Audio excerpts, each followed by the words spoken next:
നമസ്കാരം. At the feet of മാസ്റ്ററിൽ confidence എന്ന് പറയുന്ന ഒരു കാര്യം പറയുന്നുണ്ട്. എന്താണ് കോൺഫിഡൻസ് എന്നുള്ളത്? അപ്പം ഈ ഒരു ബുക്ക് എന്ന് പറയുന്നത് ജെ കൃഷ്ണമൂർത്തിയാണ് ഇത് എഴുതിയിരിക്കുന്നത്. ഇത് പുതിയ US എഡിഷനിൽ ജെ കൃഷ്ണമൂർത്തി ബ്രാക്കറ്റിൽ ആൻസിയോൺ എന്നാണ് കൊടുത്തിരിക്കുന്നത്. ഇതിൻ്റെ പേജ് നമ്പർ 65 64 ഇതുള്ളത്. കോൺഫിഡൻസ് അതിൽ പറയുന്നത് you must trust your master, you must trust yourself. തിയോസഫിയിൽ സ്ഥിരമായിട്ട് ഈ മാസ്റ്റേഴ്സ് എന്നുള്ള വേർഡ് യൂസ് ചെയ്യുന്നുണ്ട്. അത് നമ്മൾ മറ്റ് ഫീൽഡിൽ അല്ലെങ്കിൽ മറ്റ് ഇതിൽ നമ്മൾ പറയുന്ന എന്തായാലും പറയുന്ന ഏഞ്ചൽസ് എന്നോ മെസ്സഞ്ചേഴ്സ് ഓഫ് ഗോഡ് എന്നോ എടുത്താൽ മതി. If you have seen the master you will trust him to the uttermost. നിങ്ങൾ മാസ്റ്ററിനെ കണ്ടിട്ടുണ്ടെങ്കിൽ നിങ്ങളുടെ കോൺഫിഡൻസ് അല്ലെങ്കിൽ ട്രസ്റ്റ് കൂടും എന്നാണ് പറയുന്നത്. ഇതിൽ തിയോസഫിയുടെ ലെഡ് പീറ്റർ, ആൻഡബസിൻ്റെ ഇവരെല്ലാം മാസ്റ്റേഴ്സിനെ ഫിസിക്കലി കണ്ടിട്ടുണ്ട്. Uttermost through many lifes and deaths. അവർ പറയുന്നത് if you have seen the master you will trust him to the uttermost through many lifes and deaths. അപ്പോൾ ഇതിൽ റീഇൻകാർണേഷനെ കുറിച്ചൊക്കെ ബിലീവ് ചെയ്യുന്നൊരു സിസ്റ്റമാണ് തിയോസഫിയുടെ. അപ്പോൾ അതിൽ നമ്മുടെ പാസ്റ്റ് ലൈഫിൽ പല സ്ഥലത്തും നമുക്കിതുപോലുള്ള അനുഭവങ്ങൾ ഉണ്ടായിട്ടുണ്ടെന്നുള്ളത് നമുക്ക് മനസ്സിലാവും. ഇനി if you have not seen him, ഇനി മാസ്റ്റേഴ്സിനെ കണ്ടിട്ടില്ലെങ്കിൽ you must still try to realise him and trust him, because if you do not even he cannot help you. ഇനി നമ്മൾ കണ്ടിട്ടില്ലെങ്കിലും നമ്മൾ ട്രസ്റ്റ് ചെയ്യണം. അപ്പോൾ ഈ ട്രസ്റ്റ് എന്ന് പറയുന്ന വാക്ക് വളരെ ഇമ്പോർട്ടൻ്റ് ആണ്. അത് നമ്മൾ ബൈബിളിൽ എടുത്താലും ജീസസ് ക്രൈസ്റ്റ് പറയുന്നുണ്ട്, നിന്റെ വിശ്വാസമാണ് നിന്നെ രക്ഷിച്ചതെന്നാണ് പറയുന്നത്. അപ്പം അത് ഭഗവത്ഗീതയിലും പറയുന്നുണ്ട് അർജുനടുത്ത്, നീ യുക്തിയുക്തം ആലോചിച്ചിട്ട് ചെയ്യണമെന്ന് പറയുന്നുണ്ട്. അപ്പോൾ ഇവിടെ കണ്ടിട്ടില്ലെങ്കിലും യു ഹാവ് ടു ട്രസ്റ്റ്. നമ്മൾ ട്രസ്റ്റ് ചെയ്തില്ലെങ്കിൽ ദ മാസ്റ്റേഴ്സ് കനോട്ട്. ഈ മാസ്റ്റർ എന്ന് ഇവിടെ ഉദ്ദേശിക്കുന്നത് നമ്മൾ ഹയർ സെൽഫ് എന്ന് കണക്കാക്കിയാൽ മതി. ഹയർ സെൽഫ് എന്ന് പറയുന്നത് ശരിക്കും പുറത്തല്ല. ഹയർ സെൽഫ് നമ്മുടെ ഉള്ളിലാണ്. കാര്യം കോൺഷ്യസ്നെസ് എന്ന് പറയുന്ന സ്റ്റേറ്റിൽ രണ്ടില്ല, അദ്വൈതത്തിൽ രണ്ടില്ല. അല്ലെങ്കിൽ ഇംഗ്ലീഷിൽ പറഞ്ഞാൽ മോണിസം ഡ്യുവലിസം എന്ന് പറയും. മോണിസത്തിൽ ഒന്നേ ഉള്ളൂ, unless there is perfect trust. ഈ പെർഫെക്റ്റ് ട്രസ്റ്റ് എന്ന് പറയുന്നത് എല്ലാ സ്ഥലത്തും പറയുന്നുണ്ട്. ഈ ഭക്തി യോഗ അങ്ങനെയൊക്കെയുള്ള സ്ഥലങ്ങളിലെല്ലാം പറയുന്നുണ്ട് സറണ്ടറാണ്. അവിടെ വേറെ ഒന്നും നോക്കണ്ട. ജീസസ് ക്രൈസ്റ്റ് ആണോ, ലവ് ആണോ, അങ്ങ് സറണ്ടർ ചെയ്തേക്കുക. ചോദ്യങ്ങൾ പാടില്ല. There cannot be the perfect flow of love and power. അങ്ങനെ നമ്മൾ ട്രസ്റ്റ് ചെയ്ത് സറണ്ടർ ചെയ്തില്ലെങ്കിൽ നമുക്ക് ഈ ഡിവിനിറ്റിയുടെ ലവും പവറും നമുക്ക് ഫീൽ ചെയ്യാൻ പറ്റത്തില്ല. U must trust your self.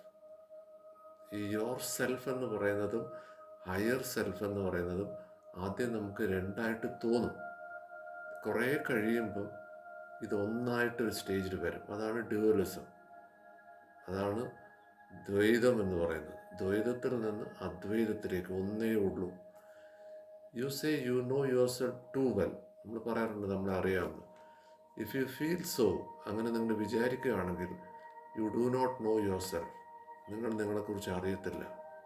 കാര്യം അങ്ങനെ ഒരിക്കലും നമുക്ക് പറയാൻ പറ്റത്തില്ല. എന്നെ അല്ലെങ്കിൽ നമുക്ക് നമ്മളെ അറിയാൻ പറ്റുമെന്ന് പറയാൻ പറ്റത്തില്ല. കാര്യം എന്താ, രണ്ടില്ലാത്ത അവസ്ഥയിൽ ആ വാക്കുകൾ പോലും ഇല്ലാതെയാവും. അവിടെ ഒരു മേർജിങ് സൈലൻസ് ഉണ്ടാവും. You know only the weak outer husk. ഈ ഔട്ടർ ഹസ്ക് എന്ന് ഒരു ഉദ്ദേശിക്കുന്നത് നമ്മുടെ ഫിസിക്കൽ ബോഡി ഉണ്ടല്ലോ.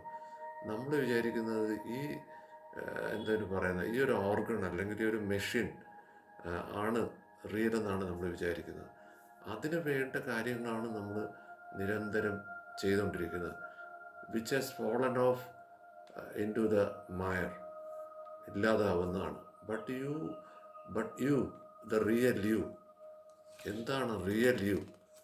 അത് പറയുന്നുണ്ട്, you are a spark of God's own fire and God who is almighty is in you and because of that there is nothing you cannot do if you will. അപ്പോൾ അതിൽ പറയുന്നുണ്ട് നമ്മൾ ഈ ഡിവിനിറ്റിയുടെ പാർട്ടാണ്. ശരിക്കും പാർട്ടല്ല, നമ്മളും ഡിവിനിറ്റിയും ഒന്നാണ്. And because of that there is nothing you cannot do if you will. അപ്പം അതിലയച്ച അല്ലെങ്കിൽ വിൽ വേണം എന്ന് പറയുന്നുണ്ട്. സേ ടു യുവർ സെൽഫ്, നമ്മളോട് തന്നെ പറയുന്നുണ്ട്. എന്താണ്? What man has done man can do. മനുഷ്യന് ചെയ്യാൻ പറ്റുന്നത് മനുഷ്യൻ ചെയ്യും. ഐ ആം എ മാൻ, ഞാനൊരു മനുഷ്യനാണ്. Yet also God in man, എന്നാൽ എന്നിൽ ദൈവവുമുണ്ട്. I can do this thing and I will, എനിക്കിത് ചെയ്യാൻ പറ്റും. ഇത് സേ ടു യുവർ സെൽഫ് എന്നാണ് പറയുന്നത്. അഫർമേഷൻസ് ആണ്. നമ്മൾ കണ്ടിന്യൂസ് ആയിട്ടൊരു കാര്യം നമ്മൾ പറയുമ്പോൾ നമ്മൾ അതായി മാറും. നമ്മൾ എന്താണോ ചിന്തിക്കുന്നത്, നമ്മൾ എന്താണോ സംസാരിക്കുന്നത്, നമ്മൾ അതായിട്ടാണ് മാറുന്നത്. അപ്പോൾ ഈ ഒരു അഫർമേഷൻ പറയുന്നുണ്ട്. അഫർമേഷൻ പറയുക മാത്രമല്ല, അത് എഴുതുകയും ചെയ്താൽ അത് നമ്മുടെ സബ് കോൺഷ്യസ് മൈൻഡിലേക്ക് പോകും. ഇതെല്ലാം പ്രൂവ്ഡായിട്ടുള്ള, സയൻറ്റിഫിക്കലി പ്രൂവ്ഡായിട്ടുള്ള കാര്യങ്ങളാണ്. പിന്നെ ഇതിൽ പറയുന്നത് ക്വാണ്ടം ഫിസിക്സിൽ പറയുന്നൊരു കാര്യമാണ്, എല്ലാം കണക്റ്റഡ് ആണ്. എല്ലാം കണക്റ്റഡ് ആണ് എന്ന് പറഞ്ഞാൽ എല്ലാം ഒന്നാണ്. For your will must be like tempered steel. ഒരു ടെമ്പേർഡ് സ്റ്റീൽ പോലെ ആയിരിക്കണം, അല്ലെങ്കിൽ അതുപോലെ ഉറച്ചതായിരിക്കണം. If you would tread the path, ആ ഒരു പാത്തിലേക്ക് കടക്കണമെങ്കിൽ ഈ ഒരു കോൺഫിഡൻസ് വേണം. അപ്പം നോർമലി നമ്മൾ കോൺഫിഡൻസ് എന്ന് പറയുന്നത് ഈ ഒരു മാസ്റ്റേഴ്സിൻ്റെ വേൾഡ് സ്പിരിച്വാലിറ്റിയിൽ വേറൊരു മീനിങ് ആണ്. അപ്പോൾ പലപ്പോഴും വാക്കുകൾ നമ്മൾ യൂസ് ചെയ്യുമ്പോൾ അത് ഏത് കോണ്ടസ്റ്റിൽ നിന്നുള്ളതാണ്. ഇവിടെ സ്പിരിച്വാലിറ്റിയിൽ കോൺഫിഡൻസ് എന്ന് യൂസ് ചെയ്യുന്ന ആ വേർഡ്, ഇത് നമ്മുടെ അഡ്വക്കേറ്റ് മാസ്റ്റർ മാത്രമല്ല, ഏത് ബുക്ക് എടുത്താലും ഇപ്പോൾ വിവേക ചൂടാമണിയും അഡ്വക്കേറ്റ് മാസ്റ്ററും ഓൾമോസ്റ്റ് സെയിം ആണ്. US അവിടെ ക്ലാസ് എടുക്കുമ്പം വിവേക ചൂടാമണിയും വെച്ചിട്ട് ഈ കോൺഫിഡൻസ് എന്നുള്ള അതിലുമുണ്ട്. അത് ശങ്കരാചാര്യരുടെ ഒരു ബുക്ക്, അതിലും അത് പറയുന്നുണ്ട്. ഇനി ഇതെല്ലാം ഭഗവത്ഗീതയിലുണ്ട്, ബൈബിളിലുണ്ട്, ഖുറാനിലുണ്ട്, ബുദ്ധിസത്തിലുണ്ട്, എല്ലാം ഉണ്ട്. പിന്നെ ഇന്ന് നമ്മൾ ഡിസ്കസ് ചെയ്യുന്നത് അഡ്വക്കേറ്റ് മാസ്റ്റർ ആയതുകൊണ്ട് ഞാൻ ആ ബുക്ക് വെച്ച് പറയുന്നതാണ്. Thank you.